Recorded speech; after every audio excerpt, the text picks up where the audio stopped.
কি বলো, ওর ধরবে কে? নিয়ে নাও। খুব সুন্দর একটা পার্কে চলে যাচ্ছি আজকে। এই যে দেখতে পাচ্ছেন এই ফুলগুলো, পাশে হচ্ছে এই পাহাড়ি ল্যান্ডস্কেপটা এত সুন্দর দেখতে, তাই না? তো আজকে এখানে চলে যাব আমরা। এই জায়গাটায় যাওয়ার অনেক দিনের প্ল্যান ছিল, বাট সামহাও কেন জানি হচ্ছিল না। তো যাই হোক, ফাইনালি আজকে যাচ্ছি আমরা আজকে 4 জন যাচ্ছি সেখানে। সরি, ভুল বললাম, 4 জন না, 5 জন যাচ্ছি, আমার ছেলেকে বাদ দিয়ে দিয়েছিলাম। জাপানে যেহেতু এখন বসন্ত চলছে, তো চারপাশে আসলে কোনো না কোনো ফুল এখন ফুটে আছেই আর কি। বসন্তের একেবারে শুরুতে হচ্ছে এখানে চেরি ফুলটা ফোটে। তো চেরি ফুল কিন্তু খুব তাড়াতাড়ি ঝরে যায়, মানে ফুল ফুটলেও দেখা গেল যে 1 সপ্তাহ বা আরও কম সময়ের মধ্যে ফুলটা ঝরে যায়।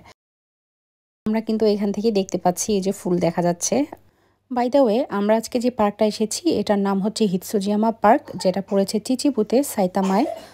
টোকিও থেকে গাড়িতে করে আমাদের প্রায় 2 ঘন্টার মতো লেগেছে।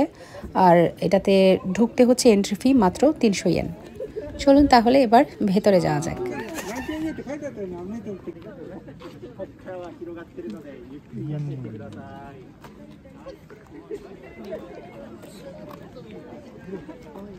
এখানে সব ফুটে নাই নাকি? এখনই তো আর কি করবে।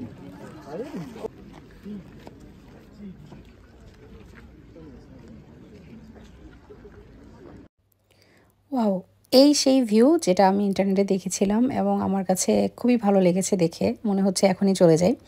বাই দ্য ওয়ে, এই যে ফুলটা দেখতে পাচ্ছেন এটার নাম হচ্ছে শিবা জাকুরা। এই ফুলের পাপড়িগুলো একেবারে হচ্ছে যেই মেইন সাকুরা আছে বা চেরি ফুল, ওদের মতো আর কি দেখতে, এই জন্যই হচ্ছে এটার এই নামকরণ করা হয়েছে। 2-1টা জায়গায় এখনও ফোটেনি, আবার কিছু আছে একদম মানে ফুল ব্লুম হয়ে গেছে। তবে কাছ থেকে দেখতে সত্যি অনেক বেশি সুন্দর লাগছিল। আর আর এই যে পাহাড়ের এই ভিউটা, ওফ, এত সুন্দর লাগছে ওভারঅল। কি করছো তোমরা বাবাটা?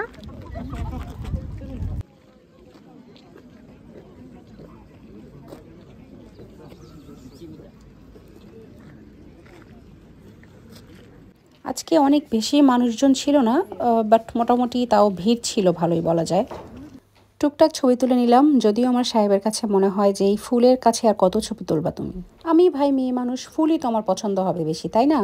তো এই জিনিসটাই আমি তাকে বুঝাইতে পারি না। যদিও সে মানে জায়গাটা আসার পরে মনে হয়েছে তার কাছে খুবই সুন্দর, কারণ আশেপাশে পাহাড় ছিল, মানে ফুলটা তার খুব একটা ভালো লাগে না, এই আর কি। বাট আমার হচ্ছে ফুল ভীষণ পছন্দ, মানে যে কোনো ফুল দেখলেই মনে হয় যে ওখানে থেমে যাই, ফুলটার ছবি তুলি, এরকম। কয়েকটা রঙের শেড থাকায় ফুলগুলোকে দেখতে আরও বেশি ভালো লাগছে, তাই না? পিঙ্ক ছিল, লাইট পিঙ্ক ছিল, তারপরে কি জানি ব্লু কালার, হোয়াইট। তো সবগুলো কালার যখন এইভাবে অ্যাসেম্বল করা হয়েছে দেখতে খুবই ভালো লাগছিল। আর এটা কিন্তু আসলে কি বলে, একদম সমতল ভূমি না, মানে পাহাড় কেটে কেটে করা হয়েছে, তো যার কারণে উপর থেকে দেখতে অনেক বেশি সুন্দর লাগে।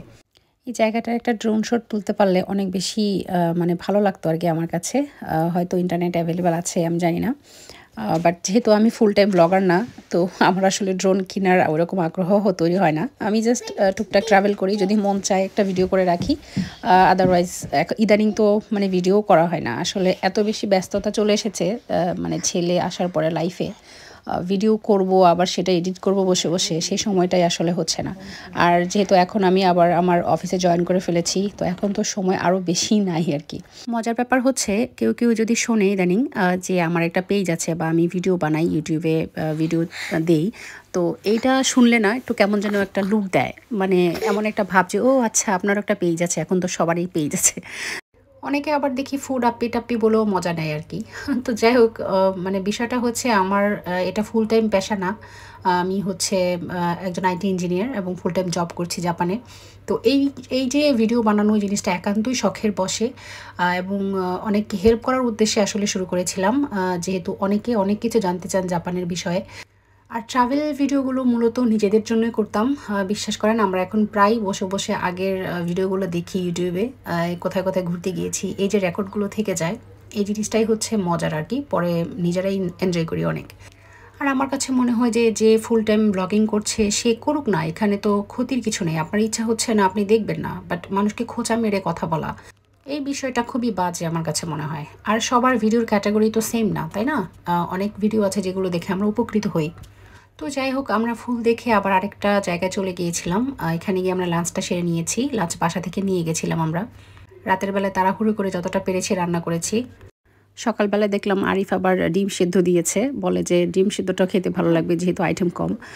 তো ওভারঅল এই যে এত সুন্দর একটা পাহাড়ি পরিবেশে বসে আমরা খেয়েছি, অনেক বেশি ভালো লেগেছে। আর এই যে জায়গাটায় আমরা এসেছি এটার নাম হচ্ছে নাগাতোরো। অনেক সুন্দর এই জায়গাটা।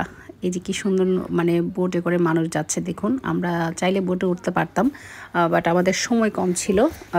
তবে ভাগ্য ভালো এই জায়গাটা একদমই কাছাকাছি ছিল ওই পার্কের। তো যেহেতু পার্কে অলরেডি ভালোই সময় চলে গিয়েছে, এখানে এখন বিকেল হয়ে গেছে, আমাদের আবার ব্যাক করতে হবে। তো সেই জন্য আর কি এখানে আর বেশিক্ষণ থাকা গেল না। বাট আমরা এই জায়গাটা ইনশাল্লাহ আবার আসবো, এই ইচ্ছা পোষণ করেই সবাই ওখান থেকে ব্যাক করেছি। ছেলে আমার খুবই খুশি হয়েছে সেদিন। মানে ওর আসলে বাসা থেকে যেটা দেখলাম বাইরে যখন আউটিংয়ে বের হই ওটা ও অনেক বেশি এনজয় করে। তো যাই হোক আমরা আবার ব্যাক করছি, টোকিওতে চলে এসেছি এখন। আর আমাদের একটু বাজার সদাই দরকার ছিল, তো সেজন্য এখন আমরা চলে যাচ্ছি শিনোকোবুতে। তো ওইখান থেকে বাসায় চলে যাব ইনশাল্লাহ। তো যারা যারা ভিডিওটা দেখেছেন তারা সবাই ভালো থাকবেন, সুস্থ থাকবেন। সামনে আসলে কখন বা কবে ভিডিও আসবে আমি জানি না। আমার ইউটিউবে বেশ কয়েকজন কমেন্ট করেছেন আপু ভিডিও দিচ্ছেন না কেন। আসলে আমি এটা কন্টিনিউ করতে পারবো কি না জানি না, তবে আশা করছি টুকটাক মানে চালু রাখবো। লেটস সি কী হয়। তো এই তো সবাই ভালো থাকবেন, সুস্থ থাকবেন। আল্লাহ হাফেজ।